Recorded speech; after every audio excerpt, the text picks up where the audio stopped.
मंत्र म्हणजे शब्द नाहीत, मंत्र ही दुधारी तलवार आहे. श्री स्वामी समर्थ, श्री गुरुदेव दत्त. श्रावण महिन्यात कोणतं मंत्र म्हणावे? मंत्रामध्ये प्रचंड ताकद आहे. या श्रावण महिन्यात मंत्र व्रतवैकल्य केल्याने आपले फळ त्रिगुणित मिळते. त्यामुळं या महिन्यात तुम्ही जास्तीत जास्त मंत्र म्हणायचा प्रयत्न करा, कारण या महिन्यात जेवढे आपण मंत्र म्हणू त्याचं फळ आपल्याला निश्चित चांगलं आणि फास्ट मिळणार आहे. त्यामुळेच आपल्याला मंत्र हे या महिन्यात म्हणायचे आहे. तर सर्वात अगोदर आपण मंत्र समजून घेऊया. तर मंत्र म्हणजे काय? मन तारी नि मंत्र, मनाला शांत करणारा ध्वनी म्हणजे मंत्र. ब्रह्मांडाची सुरुवात ही ओम या ध्वनीपासून होत आहे. आपण जेव्हा डोळे झाकून ओम हा शब्द म्हणतो ना, त्यावेळेस बघा पूर्ण ब्रह्मांड आपल्याला अटॅच झाले असा फील आपल्याला येतो. हा प्रयोग तुम्ही सुद्धा 5 मिनटं करा. कोणताही मंत्र तुम्ही डोळे झाकून म्हणा, बघा तुम्हाला तो मंत्र मनाला शांत देणारा ठरणार आहे. डोळे झाका आणि तुम्ही गायत्री मंत्र जरी म्हटला ना, तरी तुम्हाला सुद्धा वाटेल की पूर्ण ब्रह्मांडात तुम्ही सामील आहात. असा हा मंत्राची एवढी प्रचंड ताकद आहे. तर हा मंत्र तुम्ही कसा म्हणायचा हे सुद्धा तितकंच महत्त्वाचं आहे. मंत्र हा पूर्ण स्पष्ट आणि व्यवस्थित म्हणावा. चुकीचे उच्चार केल्यानं आपल्याला त्याचं दुष्परिणाम हे भोगावे लागतात. तसं नाही, पण तरी पण कसं आहे की जसं की आपण काहीतरी मंत्र हे काही उद्देशाकरता किंवा फलप्राप्तीसाठी करत असतो, परंतु जर त्या मंत्राचे उच्चार आपण जर चुकीचे केलं तर आपला तो उद्देश साध्य होऊ शकत नाही आणि बऱ्याच अडचणी आपल्याला येतात. मग आपण काय म्हणतो, मी रोज ह्या मंत्राचं एवढं अनुष्ठान करतो, मी रोज तेवढं मंत्र म्हणतो, तरी पण माझी इच्छा पूर्ण झाली नाही. याला कारण काय? तर याला कारण आहे तुमच्याकडून मंत्र हा चुकीचा उच्चार केला गेला.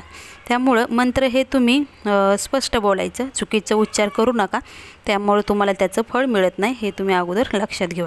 मंत्र हे शब्द नाहीत, मंत्र हे शब्द नाहीत, मंत्र ही दुधारी तलवार आहे. मंत्रात प्रचंड ताकद आहे. त्यामुळे योग्य आणि व्यवस्थित उच्चार करत तुम्ही मंत्र म्हणा. मंत्राचा उच्चार किती वेळा करावा? कोणत्या वेळी करावा? कोणत्याही मंत्राचा उच्चार हा 108 वेळा करायचा असतो.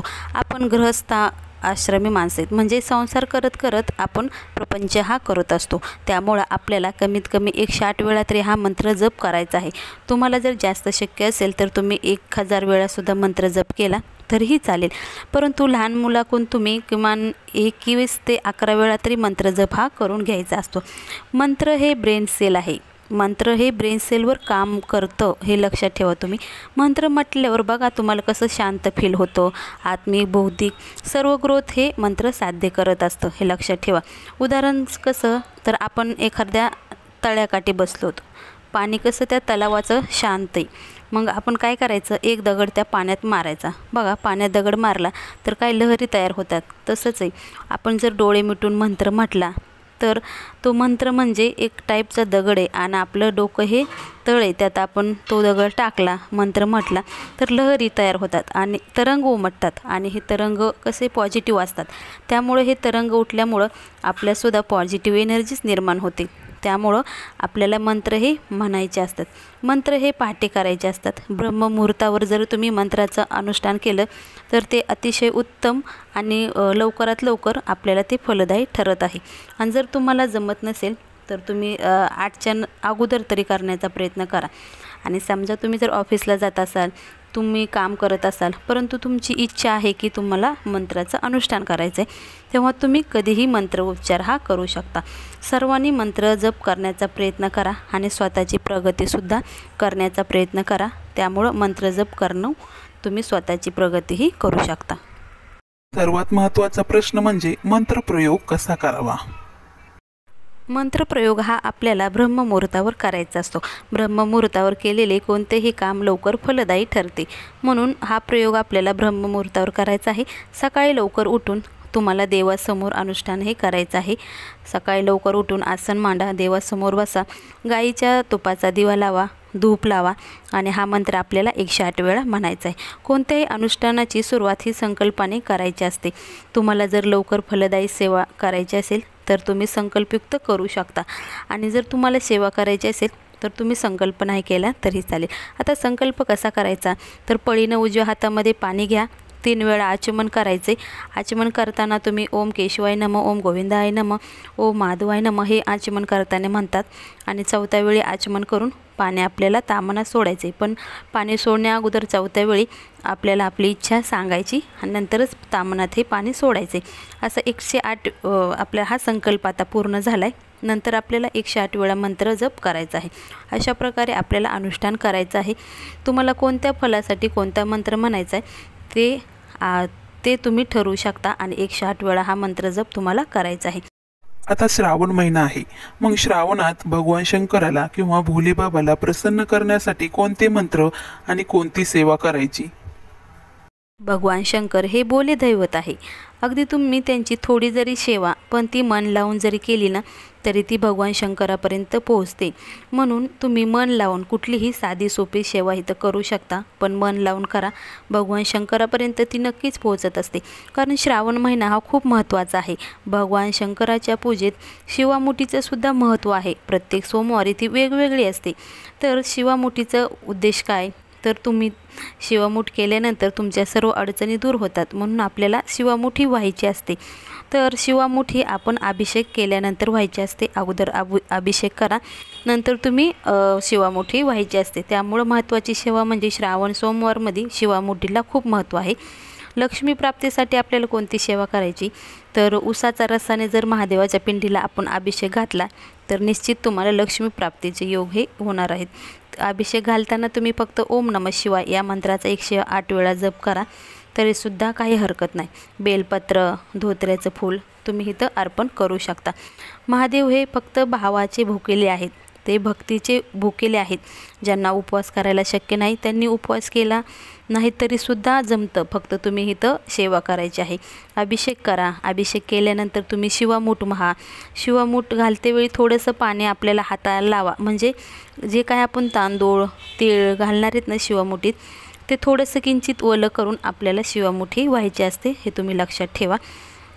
चला तर आता आपण श्रावण सोमवारमध्ये किंवा श्रावण महिन्यात कोणतं मंत्र जप केल्याने आपल्याला कोणतं फळ मिळतं ते पाहूया। पहिलं म्हणजे तुमच्या मनाला जर शांती हवी असेल, तुम्हाला खूप असं चिडचिड वाटत असेल, डिप्रेशनमध्ये तुम्ही असाल, तर आपल्याला ओम रुद्राय नमः या मंत्राचा 108 वेळा जप करायचा आहे। हा जप केल्याने निश्चितच तुम्हाला फायदा हा मिळणार आहे। तुम्हाला जर मनासारखी नोकरी मिळावी यासाठी सुद्धा मंत्र आहेत। तुम्हाला मनासारखा जॉब मिळत नाही तर ओम गंग गौ गणपते विघ्न विनाशिनी स्वाहा हा मंत्र 108 वेळा म्हणायचा आहे। तुम्हाला कीर्ती किंवा तुम्हाला एखादी लक्ष्मी प्राप्ती पाहिजे असेल, तुम्हाला यश पाहिजे असेल तर झोपेतून उठल्यावर आपल्याला हा मंत्र म्हणायचा आहे। तर तुम्हाला सर्वालाच माहीत असेल हा मंत्र कुठला आहे, तर हा मंत्र आहे कराग्रे वससे लक्ष्मी करमध्ये सरस्वती करमुल्ये तू गोविंद प्रभाते करदर्शनम। नंतर हात चोळा, चेहऱ्यावर तुम्ही फिरवा। हा मंत्र आपल्याला 3 वेळा सकाळी झोपेतून उठल्यावर म्हणायचा आहे। बघा तुम्हाला यश कीर्ती उन्नती नक्कीच प्राप्त होईल। आणि हा मंत्र तुम्हाला किती वेळा सांगितले मी, सकाळी उठल्याबरोबर तुम्ही हा मंत्र म्हणायचा आहे। आपल्याला पृथ्वीला म्हणजे ह्या धरती मातेला आपल्याला पाया पडायचे, नंतरच आपल्याला पाऊल हे ठेवायचं असतं। त्यामुळे हा मंत्र तर तुम्ही शक्य तितका म्हणण्याचा प्रयत्न करा। तुम्ही आता प्रवासात चाललात आणि प्रवासात संरक्षण होण्यासाठी सुद्धा मंत्र आहे।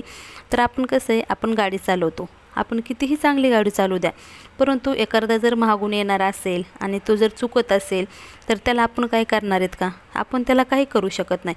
कारण आपण जरी गाडी नीट चालवली तरी मागून येणारा हा चुकीचं कृत्य करतो आणि त्यामुळे आपल्याला त्याचे परिणाम भोगावे लागतात। त्यामुळं प्रवासात निघताना हा मंत्र आपल्याला 11 वेळा म्हणायचा। हा मंत्रसुद्धा तुम्हाला माहितीच आहे।